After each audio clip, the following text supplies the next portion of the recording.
नमस्कार फ्रेंड्स, स्वागत है आपका अपने YouTube चैनल GorijaStudy.9 पे। आज हम प्राचीन भारत के इतिहास में भारत की दूसरी सबसे प्राचीन सभ्यता वैदिक सभ्यता को समझेंगे। पिछले वीडियो में हमने कंप्लीट सिंधु घाटी सभ्यता का विस्तार, काल, खोज तथा पतन देख लिया कि सिंधु घाटी सभ्यता का उद्भव किस प्रकार हुआ, इसकी खोज किस प्रकार हुई तथा काल व इसका पतन किस प्रकार हुआ। ठीक है, इसकी कंप्लीट जानकारी के बाद हम आज एक नया टॉपिक कर रहे हैं भारत के प्राचीन इतिहास में भारत की दूसरी सबसे प्राचीन सभ्यता वैदिक सभ्यता। जब सिंधु घाटी सभ्यता का पतन हुआ तो उसके बाद कुछ समय बाद एक नई सभ्यता का उद्भव हुआ, वैदिक सभ्यता। ठीक है, वैदिक सभ्यता जो नई सभ्यता आती है इसके जो निर्माता हैं वो आर्य माने गए हैं और इतिहासकारों ने सिंधु घाटी सभ्यता के पतन में आर्यों का प्रमुख नाम लिया है कि अगर इतनी विशाल सभ्यता का जो पतन हुआ तो उसके कारणों में आर्यों के आक्रमण को भी माना गया है। ठीक है, इसके बाद सिंधु घाटी सभ्यता के बाद जो सभ्यता आती है वो है वैदिक सभ्यता। इसे आर्यों की सभ्यता कहा गया है क्योंकि इस सभ्यता के जो निर्माता थे वो थे आर्य। जो सिंधु घाटी सभ्यता थी वो कंप्लीट नगरीय सभ्यता थी और इसके बाद जो वैदिक सभ्यता आई ये कंप्लीट ग्रामीण सभ्यता थी। जो आर्य थे वो चरागाह की तलाश में भारत की तरफ आए थे और उन्होंने अपनी नई बस्तियां बसानी शुरू कर दी और एक नई सभ्यता बन गई वैदिक सभ्यता। ठीक है, तो शुरुआत के साथ ही हमें ये भी देखना चाहिए कि जो आर्य आए और उन्होंने एक नई सभ्यता बनाई तो वो आए कहाँ से। ठीक है, ये हड़प्पा सभ्यता की जगह एक नई सभ्यता के निर्माता कहाँ से आए, तो इसके संबंध में कई इतिहासकारों ने अपने अपने तर्क दिए हैं, जिसमें सर्वमान्य जो तर्क है, जो सबसे पहले या सर्वमान्य है, जो सभी इतिहासकार इस पे सहमत हैं, वो है मध्य एशिया। जो आर्य थे वो मैक्स मूलर के अनुसार मध्य एशिया से आए थे। जो आर्य हैं वो मध्य एशिया से भारत की तरफ चरागाह की तलाश में आए और उन्होंने अपनी बस्तियां बसानी शुरू कर दी और धीरे धीरे ये कंप्लीट उत्तर भारत में फैल गए और इन्होंने एक नई सभ्यता बना दी, वैदिक सभ्यता। नेक्स्ट है बाल गंगाधर तिलक का कथन कि आर्य जो हैं वो आर्कटिक प्रदेश से आए। ठीक है, बाल गंगाधर तिलक ने अपना तर्क दिया कि जो आर्य हैं वो आर्कटिक प्रदेश से आए होंगे। स्वामी दयानंद सरस्वती समाज सुधार में इनका नाम सर्वप्रथम आता है। ठीक है, स्वामी दयानंद सरस्वती ये एक समाज सुधारक थे और इन्होंने भी वैदिक सभ्यता के निर्माताओं के संबंध में अपना तर्क दिया कि जो आर्य हैं वो तिब्बत प्रदेश से आए होंगे। जो सर्वमान्य जो कथन है वो है मध्य एशिया, मैक्स मूलर का कथन कि जो आर्य हैं वो मध्य एशिया से भारत आए। मध्य एशिया में शामिल देश किर्गिस्तान, तुर्कमेनिस्तान, ये जो देश हैं स्थान नाम से, यहाँ से आर्य आए होंगे। ठीक है, अब हम शुरुआत करते हैं कि जो वैदिक सभ्यता है यह इसका नामकरण या फिर आर्य कौन थे। शुरुआत के साथ ही यह सभ्यता आर्यों द्वारा विकसित की गई। ठीक है, जो वैदिक सभ्यता है यह आर्यों द्वारा विकसित की गई और आर्य शब्द संस्कृत का शब्द है जिसका अर्थ है श्रेष्ठ। ये लोग अपने आप को श्रेष्ठ मानते थे, जातिगत आधार पर न मानकर ये अपने आप को भाषाई आधार पर श्रेष्ठ मानते थे। ठीक है, आर्य भाषा का शब्द है जिसका अर्थ है श्रेष्ठ। इस सभ्यता के लोगों ने वेदों की रचना की और वैदिक शब्द वेद से बना है। जो ये कंप्लीट सभ्यता का बार बार हमारे सामने नाम आता है वैदिक सभ्यता, ये जो वैदिक है यह शब्द वेद से बना है जिसका अर्थ है ज्ञान। ठीक है, वेदों की भाषा संस्कृत है और वेदों की संख्या 4 है। ठीक है, जो हमारे सामने वेद हैं कुल वेदों की संख्या कितनी है? 4। ठीक है, और इनकी भाषा संस्कृत है। एक बात और, जो वेद हैं उनको अपुरुष से माना गया है कि इनकी रचना किसी व्यक्ति विशेष ने न करके स्वयं भगवान ने इसकी रचना की थी। जो प्राचीन ऋषि मुनि थे उनको भगवान ने स्वयं आकाशवाणी के माध्यम से वेदों को कानों में भेजा, ऋषियों को सुनाया और उन ऋषियों ने अपने शिष्यों को तथा इसी प्रकार जो वेद हैं वो मौखिक रूप से आगे बढ़ते रहे। ठीक है, उत्तर वैदिक काल तक वेद मौखिक रूप से पहुंचे। ठीक है, जो वेद हैं वो मौखिक रूप से उत्तर वैदिक काल तक पहुंचे तथा बाद में लगभग 400 ईस्वी पूर्व जो वैदिक सभ्यता है वो 600 या 500 ईस्वी पूर्व के करीब समाप्त हो जाती है। ठीक है, इसके तथा इसके बाद लगभग 400 ईस्वी पूर्व महर्षि कृष्ण द्वैपायन वेदव्यास जी ने चारों वेदों का संकलन किया। ठीक है, जो वेदों के रचयिता हैं वो वेदव्यास जी को माना जाता है कि इन्होंने संकलन किया। उन्होंने केवल लिखित रूप दिया वेदों को, लेकिन जो वेदों के असली निर्माता हैं वो भगवान को माना गया है कि वेद अपुरुष से हैं। वेदों की रचना किसी व्यक्ति विशेष ने न करके भगवान ने स्वयं प्राचीन ऋषि मुनियों के कानों में इनको भेजा आकाशवाणी के माध्यम से, और उन ऋषियों ने अपने शिष्यों को सुनाए, वेदों को शिष्यों को सुनाए, और उन शिष्यों ने ज्ञान को आगे बांटा तो वेद मौखिक रूप से उत्तर वैदिक काल तक आगे पहुंचे। फिर महर्षि कृष्ण द्वैपायन वेदव्यास जी ने इनका संकलन कर दिया और लिखित रूप दे दिया। ठीक है, आगे देखते हैं। आर्यों द्वारा विकसित सभ्यता ग्रामीण थी। ठीक है, यह सभ्यता ग्रामीण थी। हमने इसके साथ भी लिख दिया कि जो सिंधु सभ्यता थी वो कंप्लीट नगरीय सभ्यता थी, और इसके बाद आने वाली सभ्यता वैदिक सभ्यता मुख्य कंप्लीट ग्रामीण थी। अब देखते हैं, वैदिक सभ्यता को दो भागों में बांटा गया है। वैदिक सभ्यता को दो भागों में बांटा गया है, ऋग्वैदिक काल और उत्तर वैदिक काल। ठीक है, ऋग्वैदिक काल 1500 से 1000 ईस्वी पूर्व और उत्तर वैदिक काल 1000 से 600 ईस्वी पूर्व।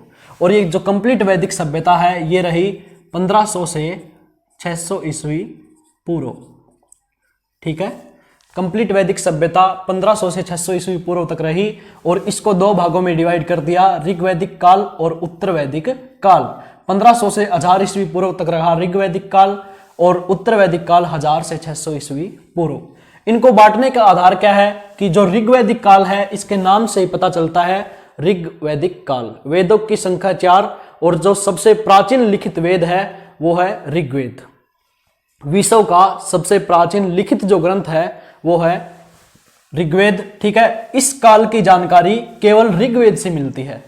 इस काल में केवल ऋग्वेद की रचना हुई थी, और जो ऋग्वेद है वो केवल ऋग्वैदिक सभ्यता की जानकारी देता है।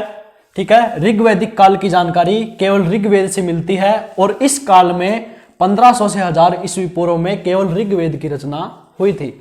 इतिहासकार इस बात पर भी एकमत नहीं है कि चारों वेदों का संकलन किस काल में हुआ या चारों वेद किस प्रकार आए। ठीक है, तो कुछ ने माना है कि जो ऋग्वैदिक काल है उसमें केवल ऋग्वेद की रचना हुई थी, जो बाकी के 3 वेद हैं वो उत्तर वैदिक काल में आए थे।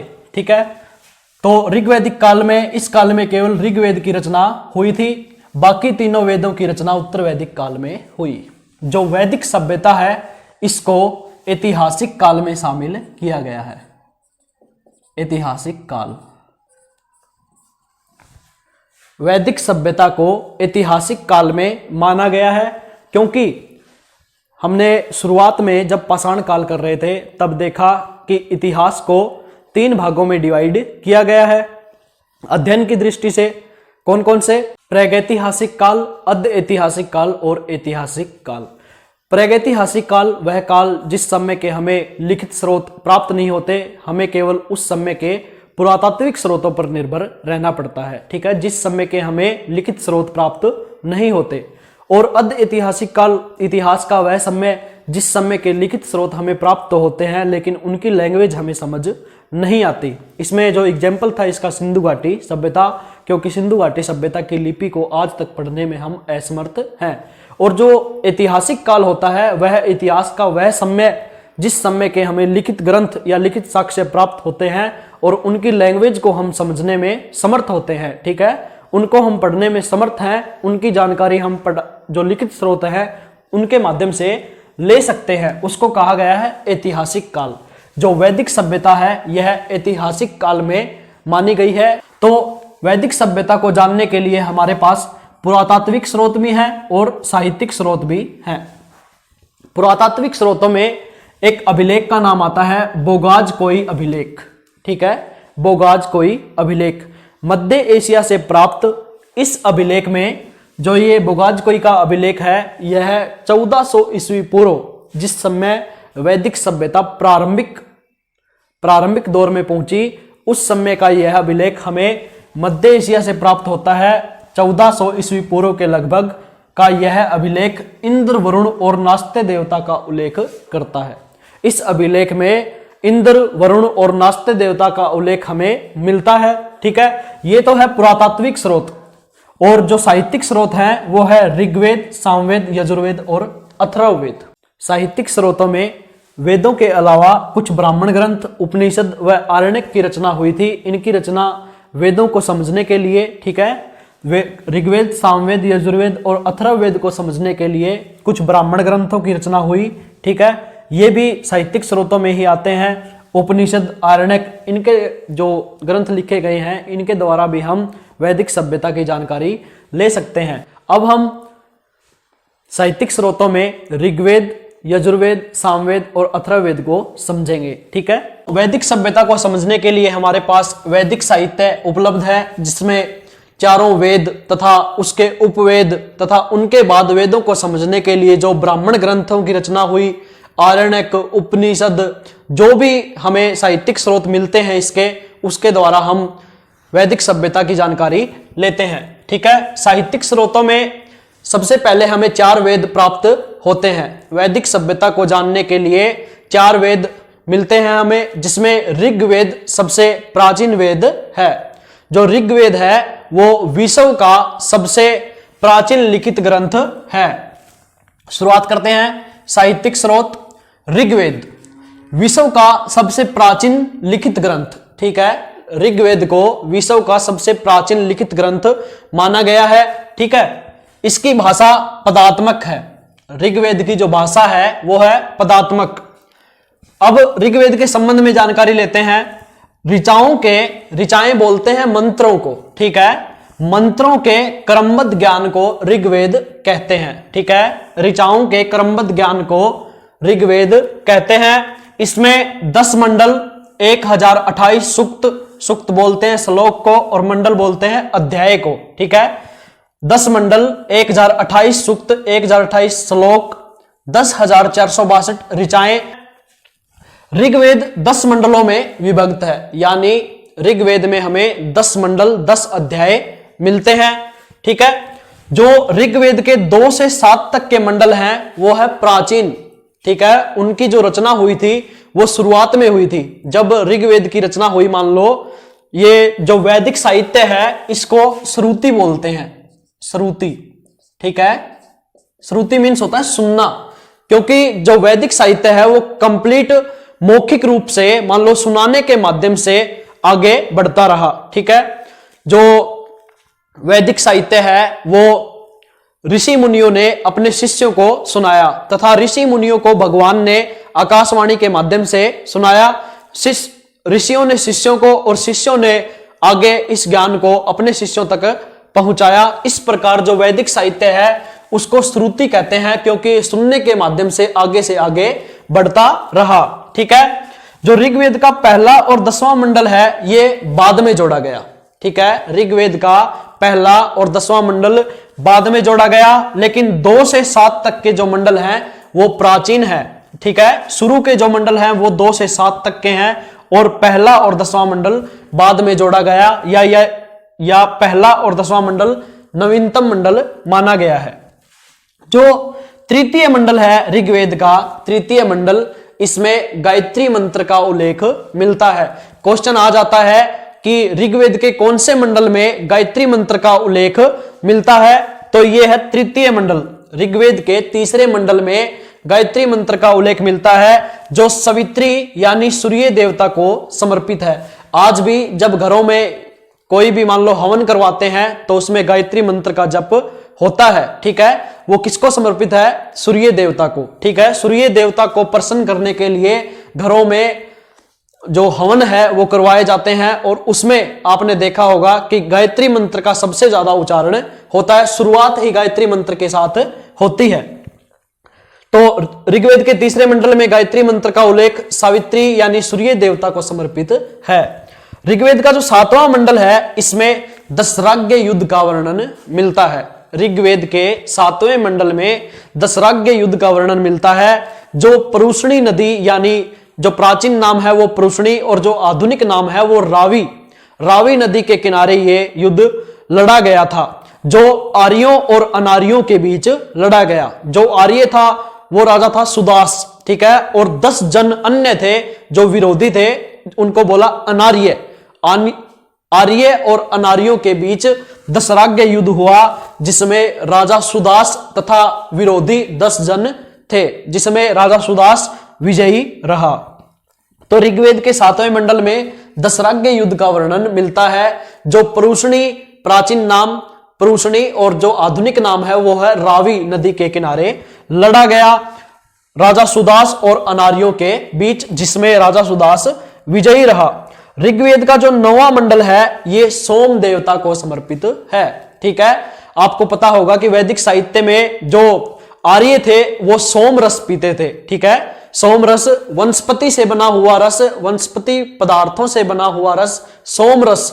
आजकल हम इसे मदिरा कहते हैं, शराब। ठीक है, तो आर्य सोम रस का सेवन करते थे, और जो वनस्पति है उसके देवता किसको माना गया है? सोम देवता को। तो 9वां मंडल है, इसमें सोम देवता का व्याख्यान किया गया है। ठीक है, जो 9वां मंडल है ऋग्वेद का ये सोम देवता को समर्पित है, और सोम देवता वनस्पति के देवता माने गए हैं। उस समय के जो वनस्पति के देवता थे वो सोम देवता थे। अगला ऋग्वेद का 10वां मंडल। ठीक है, ये मंडल सबसे महत्वपूर्ण है।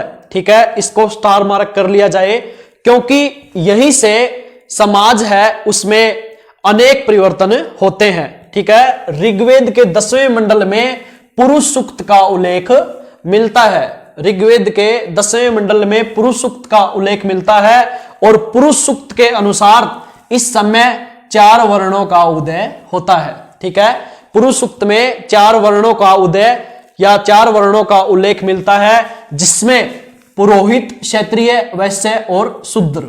ठीक है, पुरुष सूक्त ये बताता है कि जो 4 वर्ण है उनका उदय ब्रह्मा के शरीर से हुआ है। ठीक है, पुरुष सूक्त के अनुसार चारों वर्णों का उदय ब्रह्मा के शरीर से होता है।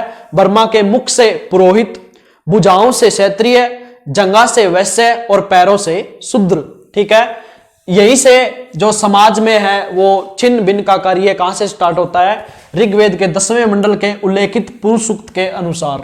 ठीक है, अगला जो अस्तो मा सद्गम्य है, यह वाक्य संस्कृत का वाक्य जो हमारी बुकों पर मिलता है। ठीक है, वो ऋग्वेद से लिया गया है। अस्तो मा सद्गम्य का वाक्य जो है ये ऋग्वेद से लिया गया है। अगला हम वेद करते हैं यजुर्वेद। यजुर्वेद, यजु का अर्थ होता है यज्ञ। यजु का अर्थ यज्ञ। इस वेद में केवल यज्ञ के कर्म कांड यानी यज्ञ किस प्रकार करना है, यज्ञ के विधि विधानों का वर्णन मिलता है। ठीक है, यजुर्वेद में केवल यज्ञ के विधि विधानों का वर्णन मिलता है, और यजुर्वेद एकमात्र ऐसा वेद है जिसकी भाषा गद्य और पद्य दोनों में मिलती है। ठीक है, गद्य और पद्य दोनों में मिलने वाला एकमात्र वेद यजुर्वेद। ठीक है, इसके पाठककर्ता को अथर्वयु कहते हैं। इसके पाठककर्ता को अथर्वयु कहते हैं, और जो ऋग्वेद है इसके पाठककर्ता को होत्री कहते हैं। ठीक है, जो ऋग्वेद का पाठ करता था उस समय उस पुरोहित को क्या कहा जाता था? होत्री। जो यजुर्वेद का पाठ करता था उसको बोला जाता अथर्वयु। ठीक है, तो यजुर्वेद एकमात्र ऐसा वेद जिसकी भाषा गद्य और पद्य दोनों में मिलती है, और इसमें यज्ञ के विधि विधानों का वर्णन मिलता है। अगला हम करते हैं सामवेद। सामवेद, सामवेद को भारतीय संगीत का जनक माना जाता है। जो सामवेद है इसी से जो संगीत परंपरा में 7 स्वर, जो 7 स्वर हैं, सारे गा मा पा धा नी, जो भी जो 7 स्वर हैं भारतीय संगीत के, वो सामवेद में उल्लिखित हैं। ठीक है, सामवेद से ही देखो एक बात बता दें, जो ऋग्वेद है इसका उच्चारण गाने के माध्यम से करने के लिए, ठीक है, ऋग्वेद की ऋचाओं को गाया जा सके, इसी कारण सामवेद की रचना हुई थी। ठीक है, जो ऋग्वेद की ऋचाएं हैं उनको गाने के लिए सामवेद की रचना हुई, और सामवेद को भारतीय संगीत का जनक माना जाता है, क्योंकि गाने में स्वरों की आवश्यकता होती है, और 7 स्वर सारे गा मा पा धा नी सामवेद की देन है। ठीक है, संगीत के 7 स्वरों का जो उदय हुआ सामवेद के कारण हुआ, इसी कारण भारतीय संगीत का जनक किसे कहा जाता है? सामवेद को। और जो उस समय सामवेद को गाता था उसे कहा जाता उद्गाता। ठीक है, सामवेद के पाठककर्ता को उद्गाता कहा जाता है। अगला जो अंतिम वेद है, जो लास्ट का वेद माना गया है, सबसे जो प्राचीन वेद है वो है ऋग्वेद, और सबसे बाद का वेद अथर्ववेद। ठीक है, अथर्ववेद की रचना अथर्वा ऋषि ने की थी। अथर्ववेद की रचना अथर्वा ऋषि ने की थी। यह सबसे बाद का वेद है और एकमात्र ऐसा वेद है जो कन्या के जन्म की निंदा करता है। क्वेश्चन ऐसा बन सकता है कि ऐसा कौन सा वेद है जो कन्या के जन्म की निंदा करता है? अथर्ववेद। अथर्ववेद समाज से जुड़ा हुआ वेद माना गया है। इसमें जादू टोना, ग्रह क्लेश, वशीकरण, अंधविश्वास, प्रेम, विवाह आदि जितनी भी सामाजिक चीजें हैं जो समाज से जुड़ी हुई हैं वो अथर्ववेद में मिलती हैं। ठीक है, इसके पाठककर्ता को ब्राह्मण कहते हैं, ब्रह्मा या ब्राह्मण। इसके पाठककर्ता का नाम क्या है? ब्रह्मा या ब्राह्मण। एक बार सभी के पाठककर्ता देख लें। ऋग्वेद के जो पाठककर्ता है उसको कहते हैं होत्री। ठीक है, और जो यजुर्वेद का पाठककर्ता है उसे कहते हैं अथर्वयु। ठीक है, और सामवेद का जो पाठक करता है उसे कहते हैं उद्गाता, और जो अथर्ववेद का पाठक करता है उसे कहते हैं ब्राह्मण। ठीक है, अब हम इसको साफ करते हैं। और जो इसके बाद वैदिक साहित्य के जो अगले पार्ट्स हैं, ब्राह्मण ग्रंथ, उपनिषद, आरण्यक, वेदांग, इनको समझेंगे। ठीक है, आज के लिए केवल इतना ही। अगले वीडियो में हम वैदिक साहित्य में वेदांग, उपनिषद, आरण्यक तथा अन्य जिनसे हमें वेदों की जानकारी मिलती है उनको समझेंगे। वीडियो अगर अच्छा लगे वीडियो को लाइक करें, शेयर करें तथा चैनल को सब्सक्राइब करें।